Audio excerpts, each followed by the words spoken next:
ಎಲ್ರಿಗೂ ನಮಸ್ಕಾರ. ಇವತ್ತಿನ topic instrumental delivery. So instrumental delivery ಅಂದರೆ ಏನು, ಇನ್ಸ್ಟ್ರೂಮೆಂಟಲ್ ಡೆಲಿವರಿ ಮಾಡಿಸೋದ್ರಿಂದ ಏನೆಲ್ಲ ಯೂಸ್ ಆಗುತ್ತೆ, ಏನೆಲ್ಲ ತೊಂದರೆಗಳಾಗುತ್ತೆ, ಯಾವಾಗ ಇನ್ಸ್ಟ್ರೂಮೆಂಟಲ್ ಡೆಲಿವರಿ ಮಾಡ್ತಾರೆ ಅನ್ನೋದನ್ನು ಇವತ್ತಿನ ವಿಡಿಯೋನಲ್ಲಿ ತಿಳ್ಕೊಳ್ಳೋಣ. ಮತ್ತೆ ತಡ ನೋಡೋಣ ಬನ್ನಿ.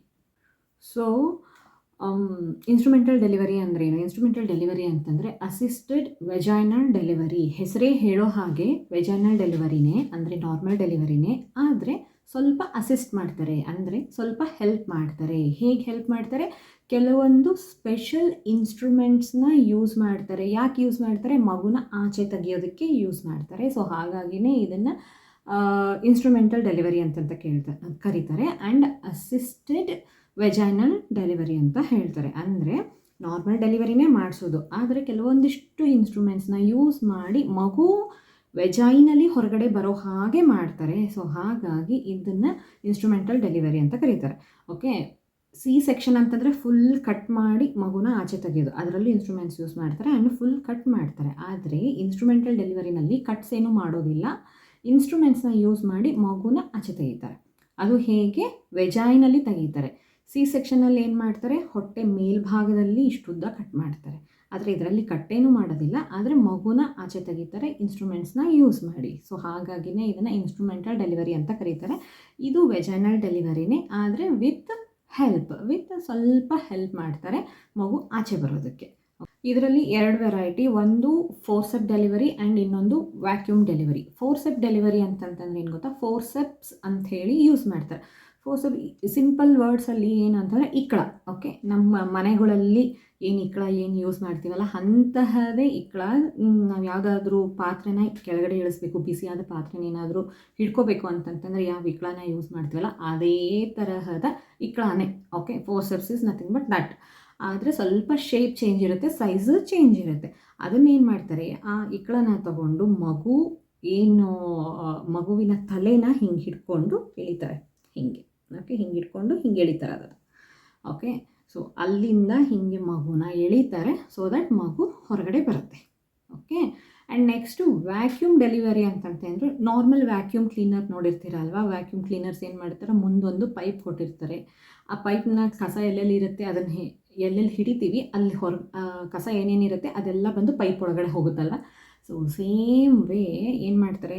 ಸಕ್ ಮಾಡ್ತಾರೆ. ಅಂದರೆ ಹಿಂಗೆ ಕಸ ಎಲ್ಲೆಲ್ಲಿ ಇರುತ್ತೆ ಅಂತ ಹಿಡಿದ ತಕ್ಷಣ ಅದೆಲ್ಲ ಒಳಗಡೆ ಬರುತ್ತಲ್ವ, ಆಚೆಗೆ ಬರುತ್ತಲ್ವ. ಸೊ ಹಾಗೆ ವ್ಯಾಕ್ಯೂಮ್ ಡೆಲಿವರಿನ ಬೆಸ್ಟ್ ಎಕ್ಸಾಂಪಲ್ ಅಂತಂತಂದರೆ 3 Idiots ಮೂವಿ ಯಾರೆಲ್ಲ ನೋಡಿರ್ತೀರಾ, ಅದರಲ್ಲಿ ಲಾಸ್ಟ್ ಒಂದು ಸೀನ್ ಇದೆ, ಎಲ್ಲಿ ಅಮೀರ್ ಖಾನ್ ಡೆಲಿವರಿ ಮಾಡಿಸ್ತಾನಲ್ಲ ಪ್ರಿನ್ಸಿಪಲ್ ಮಗಳಿಗೆ, ವೈರಸ್ ಮಗಳಿಗೆ ಡೆಲಿವರಿ ಮಾಡಿಸ್ತಾನಲ್ಲ, ಆ ಸೀನಲ್ಲಿ ಅವರು ನಾರ್ಮಲ್ ವ್ಯಾಕ್ಯೂಮ್ ಕ್ಲೀನರ್ನೇ ಯೂಸ್ ಮಾಡಿಕೊಂಡು ಅದರ ಪ್ರೆಷರ್ ಜಾಸ್ತಿ ಇದೆ ಅಂತಂಥೇಳಿ ಅದನ್ನು ಪ್ರೆಷರ್ನ ಕಮ್ಮಿ ಮಾಡಿ ಮುಂದ್ಗಡೆಗೆ ಒಂದು ಸಣ್ಣ ಕ್ಯಾಪನ್ನು ಫಿಕ್ಸ್ ಮಾಡ್ತಾರೆ. ವ್ಯಾಕ್ಯೂಮ್ ಕ್ಲೀನರ್ದು ಪೈಪ್ ಏನಿರುತ್ತಲ್ಲ, ಇದೇನು ಪೈಪ್ ಇರುತ್ತಲ್ಲ, ಪೈಪ್ ಮುಂದ್ಗಡೆಗೆ ಒಂದು ಸಣ್ಣದು ಏನು ಮಾಡ್ತಾರೆ?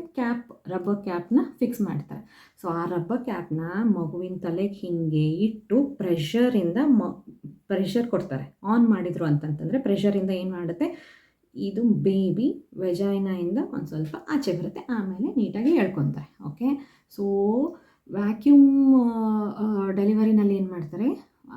ಸ್ಪೆಷಲ್ ವ್ಯಾಕ್ಯೂಮ್ ಕ್ಲೀನರ್ ಅಲ್ಲ, ಪ್ರೆಷರ್ನ ಯೂಸ್ ಮಾಡಿ ಮಗುನ ಆಚೆ ತೆಗಿತಾರೆ. ಫೋರ್ಸೆಪ್ ಡೆಲಿವರಿನಲ್ಲಿ ಏನು ಮಾಡ್ತಾರೆ? ಇಕ್ಕಳ ಹಿಡ್ಕೊಂಡು ಹೊರಗಡೆ ತೆಗಿತಾರೆ. ಸಿಂಪಲಾಗಿ ಹೇಳಬೇಕು ಅಂತಂತಂದರೆ ಇಷ್ಟೇ. ಓಕೆ, ಸೊ ಯಾವಾಗ ಇನ್ಸ್ಟ್ರೂಮೆಂಟಲ್ ಡೆಲಿವರಿನ ಯೂಸ್ ಮಾಡ್ತಾರೆ ಅಂತಂತಂದರೆ, ಯಾವಾಗ ಲೇಬರ್ ಈಸ್ ಪ್ರೊಲಾಂಗ್ಡ್ ಅಂತಂತಂದರೆ 3-4 ಅವರ್ಸು ಕಂಟಿನ್ಯೂಸ್ ಆಗಿ ಪುಷ್ ಮಾಡ್ತಾ ಇದ್ರೂ ಮಗು ಆಚೆ ಬರ್ತಾ ಇಲ್ಲ ಅನ್ನುವಂತಹ ಸಿಚುವೇಶನ್ ಇದ್ದು, ತಾಯಿ ಕಂಪ್ಲೀಟಾಗಿ ಎಕ್ಸಾಸ್ಟ್ ಆಗಿಬಿಟ್ಟಿದ್ದಾಳೆ, ಪುಷ್ ಮಾಡಿ ಸಾಕಾಗಿದೆ, ಇನ್ನು ಆಗೋದೇ ಇಲ್ಲ ಅನ್ನುವಂತಹ ಸಿಚುವೇಶನ್ ಬಂದು, ಅಥವಾ ಮಗುವಿಗೆ ಆಕ್ಸಿಜನ್ ಸಪ್ಲೈ ಕಟ್ ಆಗ್ತಾಯಿದೆ, ಮಗುಗೆ ತ್ರಾಸ ಆಗ್ತಿದೆ, ಒಳಗಡೆಗೆ ತೊಂದರೆ ಆಗ್ತಾಯಿದೆ, ಡಿಸ್ಟ್ರೆಸ್ ಅಂತ ಕರೀತಾರೆ. ಸೊ ಡಿಸ್ಟ್ರೆಸ್ ಆಗ್ತಾಯಿದೆ, ಮಗುವಿನ ಹಾರ್ಟ್ ಬೀಟ್ ಹೆಚ್ಚು ಕಮ್ಮಿ ಆಗ್ತಾಯಿದೆ ಅನ್ನೋ ಹಾಗಿದ್ದು, ಅಥವಾ ತಾಯಿಗೇನಾದರೂ ಪ್ರಯೋರ್ ಮೆಡಿಕಲ್ ಕಂಡೀಷನ್ ಏನಾದರೂ ಇತ್ತು ಅಂತಂದರೆ, ಲೈಕ್ ಹಾರ್ಟ್ ಡಿಸೀಸ್ ಏನಾದರೂ ಇತ್ತು ಅಂತಂತಂದರೆ, ಈ ಥರ ಲೇಬರ್ ಜಾಸ್ತಿ ಹೊತ್ತು ಆಗೋ ಹಾಗಿಲ್ಲ, ಆದಷ್ಟು ಬೇಗ ಮಗುನ ಹೊರಗಡೆ ತೆಗಿಬೇಕು ಅನ್ನೋ ಅಂತಹ ಕಂಡೀಷನ್ ಏನಾದರೂ ಇತ್ತು ಅಂತಂದರೆ,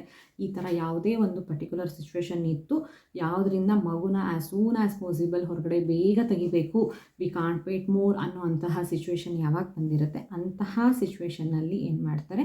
ಇನ್ಸ್ಟ್ರೂಮೆಂಟಲ್ ಡೆಲಿವರಿನ ಯೂಸ್ ಮಾಡ್ತಾರೆ. ಸೊ ಇನ್ಸ್ಟ್ರೂಮೆಂಟಲ್ ಡೆಲಿವರಿ ಮಾಡಬೇಕಾದ್ರೆ ಏನು ನೀಡೆಡ್, ವಾಟ್ ಈಸ್ ನೀಡೆಡ್ ಅಂತ ಅಂದರೆ ಫಸ್ಟು ಸರ್ವಿಕ್ಸು ಡೈಲೇಟ್ ಆಗಿರಬೇಕು, ಫುಲ್ಲಿ ಡೈಲೇಟೆಡ್ ಅಂತಂತಂದರೆ ಅಪ್ರಾಕ್ಸಿಮೇಟ್ಲಿ 10 ಸೆಂಟಿಮೀಟರ್ ಅಷ್ಟು ಡೈಲೇಟ್ ಆಗಿರಬೇಕು. ಮೆಂಬ್ರೇನ್ಸ್ ಎಲ್ಲ ರಪ್ಚರ್ ಆಗಿರಬೇಕು. ಆ್ಯಂಡ್ ಮಗುವಿನ ತಲೆ ಪೊಸಿಷನ್ ಆಫ್ ಹೆಡ್ ಗೊತ್ತಿರಬೇಕು, ತಲೆ ಪೊಸಿಷನ್ ಗೊತ್ತಿರಬೇಕು, ಮಗುವಿನ ತಲೆ ಪೊಸಿಷನ್ ಗೊತ್ತಿರಬೇಕು. ಆ್ಯಂಡ್ ಮಗುವಿನ ತಲೆ ಪೆಲ್ವಿಸ್ ಏರಿಯಾನಲ್ಲಿ ಫಿಕ್ಸ್ ಆಗಿರಬೇಕು, ಕೆಳಗಡೆ ಬಂದು ಪೆಲ್ವಿಸ್ ಏರಿಯಾನಲ್ಲಿ ಫಿಕ್ಸ್ ಆಗಿರಬೇಕು. ಓಕೆ, ಇದಿಷ್ಟು ಇತ್ತು ಅಂತಂತಂದರೆ ಯೂಶ್ವಲ್ ಆಗಿ ಯಾವಾಗ ಸಿಚುವೇಶನ್ ಬರುತ್ತೆ, ಈ ಥರ ಸಿಚುವೇಶನ್ ಬಂದಿತ್ತು ಅಂತಂತಂದರೆ ಅಂತಹ ಟೈಮಲ್ಲಿ ಇನ್ಸ್ಟ್ರೂಮೆಂಟಲ್ ಡೆಲಿವರಿನ ಮಾಡ್ತಾರೆ. ಇದರಿಂದ ಏನಾದರೂ ಡಿಸಡ್ವಾಂಟೇಜಸ್ ಇದೆಯಾ ಅಂತಂತ ಕೇಳಿದರೆ, ತಾಯಿಗೆ ಸ್ವಲ್ಪ ಮಟ್ಟಿಗೆ ಬ್ಲೀಡಿಂಗ್ ಆಗ್ಬೋದು, ಪೋಸ್ಟ್ಪಾರ್ಟಮ್ ಬ್ಲೀಡಿಂಗ್ ಆಗ್ಬೋದು. ಆ್ಯಂಡ್ ಯೂರಿನ್ ಕಾಂಪಿಟೆನ್ಸ್ ಅಂತಂದರೆ ಯೂರಿನ್ ಸುಸು ಬಂದರೆ ತಡ್ಕೊಳ್ಳೋ ಶಕ್ತಿ, ಓಕೆ, ಅದು ಇಲ್ಲದೇ ಇರೋವಂಥದ್ದು ಫಾರ್ ಸರ್ಟನ್ ಪೀರಿಯಡ್ ಅಷ್ಟೇ. ಆದರೆ ಓಕೆ, ಆ್ಯಂಡ್ ಮಗುವಿಗೆ ಏನಾಗಬಹುದು ಅಂತಂತಂದರೆ, ಏನು ಫೋರ್ಸೆಪ್ಸಿಂದ ಹಿಂಗೆ ಹಿಡ್ಕೊಂಡು ಎಳಿತಾರಲ್ವ, ಸೊ ಹಾಗಾಗಿ ಒಂದು ಸ್ವಲ್ಪ ಮಾರ್ಕ್ಸ್ ಎಲ್ಲ ಆಗಬಹುದು. ಬಿಟ್ಟರೆ ಮೇಜರ್ ಅಂತ ಏನಾಗೋದಿಲ್ಲ.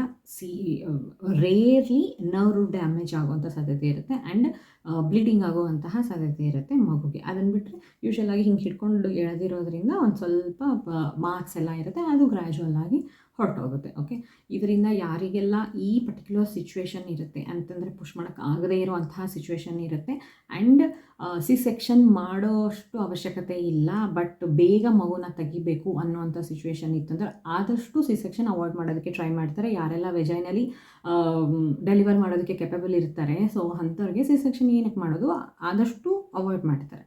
ಓಕೆ, ಬಟ್ ಈ ಥರ ಕಾಂಪ್ಲಿಕೇಶನ್ ಸಡನ್ನಾಗಿ ಏನಾದರೂ ಬಂದು ಮಗುಗೆ ಏನಾದರೂ ತೊಂದರೆ ಆಗ್ತಾ ಇದೆ, ಬೇಗ ಡೆಲಿವರ್ ಮಾಡಬೇಕು ಅನ್ನೋಂಥ ಏನಾದರೂ ಸಿಚುವೇಶನ್ ಬಂತು ಅಂತಂತಂದರೆ ಯೂಶ್ವಲಾಗಿ ಏನು ಮಾಡ್ತಾರೆ ಡಾಕ್ಟರ್ಸ್, ಇನ್ಸ್ಟ್ರೂಮೆಂಟಲ್ ಡೆಲಿವರಿನ ಟ್ರೈ ಮಾಡ್ತಾರೆ. ಸೊ ಸಿ ಸೆಕ್ಷನ್ ತಪ್ಪು ಹೋಗುತ್ತೆ ಆ್ಯಂಡ್ ಬೇಗ ಡೆಲಿವರಿ ಆಗುತ್ತೆ, ಮಗುನೂ ಸೇಫ್ ಆಗಿರುತ್ತೆ, ವೆಜೈನಲ್ ಡೆಲಿವರಿ ಆಗುತ್ತೆ. So all win win situation.